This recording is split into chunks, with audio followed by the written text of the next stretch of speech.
영적으로 무지하고 황폐했던 조선의 방방곡곡을 찾으며 조용히 자신의 사명을 다했던 믿음의 선배들이 있습니다. 쪽복음을 등에 진 채 삼천리 방방곡곡을 누볐던 복음 짐꾼들, 권서들입니다. 저는 권서들이 없었다면 한국 교회의 부흥도 없었다고 생각합니다. 때문에 이분들에 대한 정확한 인식과 그에 따르는 주체적인 자리매김을 하는 것은 후세를 살아가는 우리의 책임이라 생각합니다. 권서들을 통해 전파된 성경, 그러나 읽다 보니 모르는 용어들이 너무 많았습니다. 그래서 성경을 읽은 기독교인들이 우리에게 성경을 가르쳐 주십시오 요구하기 시작합니다. 그 요구에 따라 성경 공부 모임이 형성되는데 그것이 바로 사경회의 시작입니다. 1890년대부터 시작된 사경회를 통해 교회 부흥의 토양이 다져지죠. 1901년 평양에서 여성들 사경회가 있었습니다. 당시 사경회는 농번기에는 못해요. 일손이 부족하니까. 농한기인 12월 1월에 했습니다. 무슨 말입니까? 눈이 펑펑 쏟아지고 얼음이 꽁꽁 오는 한겨울에 사경회가 열리는 겁니다. 기록을 보니까 평양에서 사경회를 하는데 압록강 바로 아래 삭주 창성 지방에서 참석한 사람이 있었다고 합니다. 여성들이었습니다.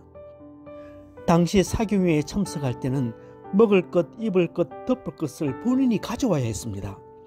머리에 먹을 쌀을 이고 두 손에는 입고 덮을 것을 들고 심지어는 등에 아이들까지 업고 자그마치 300리를 걸어온 겁니다. 계산을 해보니 저희 교회에서 동대구역까지의 거리입니다. 그렇게 평양까지 산을 몇 개씩이나 넘고 내를 몇 개나 건너 걸어가는 겁니다. 와서 한두 주간 사경회 하는데 하나라도 놓칠까 열심히 공부하고 혹 놓친 것 있다면 옆 사람 것 뺏겨가지고 고향교회에 돌아와서 가르치는 겁니다. 1902년에는 평양에서 사나이 사경회가 있었습니다. 당시는 남녀가 유별한 시대라 남녀 사경회가 따로 진행되었습니다. 그 사경회에 400여 명이 모였습니다. 북으로는 삭주, 창성, 신의주, 남쪽으로 황주, 해주, 서울 지역에서도 말씀을 배우기 위해 왔습니다. 그런데 그 기사 끝에 이런 표현이 있습니다. 이 형제들 가운데는 목포, 무안지방에서 참석한 형제들도 있더라. 우리에게 복음을 전해준 선배들은 어떤 사람들이냐?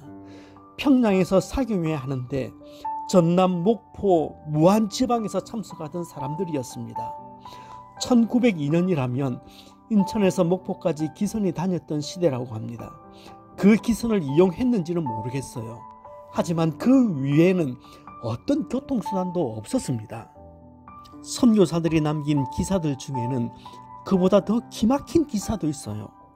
한 여성이 사경회에 참석하기 위해 머리에 쌀을 이고 등에는 애를 업고 그리고 한 손에는 때 묻고 다른 성경을 가지고 참석했는데 이 사람은 300마일을 걸어왔다.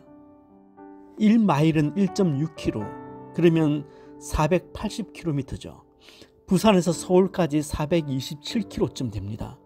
쉬운 말로 성경을 배우기 위해 부산에서 평양까지 간 셈입니다. 조용한 밤 여러분이 그 기사를 한번 읽었다고 생각을 해보세요. 아마 여러분들 눈에서도 눈물이 흐르고 코에선 콧물이 흐를 겁니다.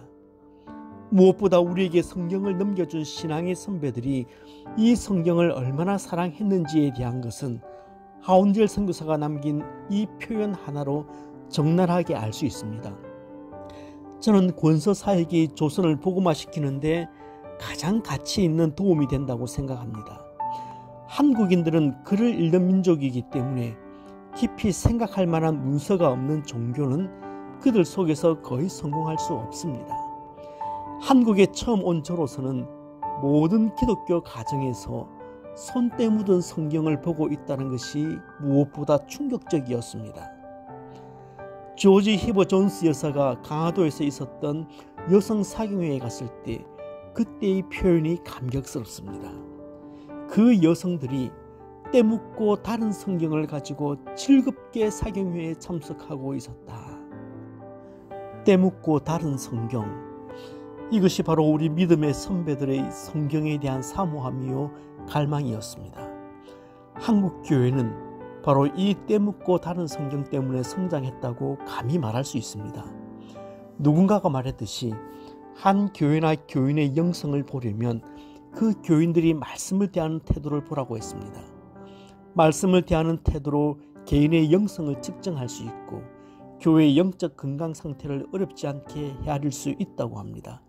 왜냐하면 결국 말씀이 우리 신앙의 기준점이기 때문입니다. 우리 신앙의 선배들은 때묻고 다른 성경을 우리에게 유산으로 물려주었습니다. 여러분들도 때묻고 다른 성경을 자녀들에게 유산으로 물려주시길 바랍니다. 역사를 통해 배운 교훈이 하나 있습니다. 하나님의 말씀의 권위가 높아졌을 때 역사는 언제나 새로워졌고 소망이 넘쳤습니다.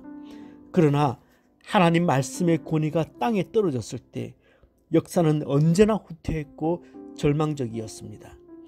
이스라엘 백성들이 하나님의 말씀을 경홀히 여겼을 때 그들이 하나님 앞과 이방 민족들 앞에서 경홀히 여김을 받았습니다.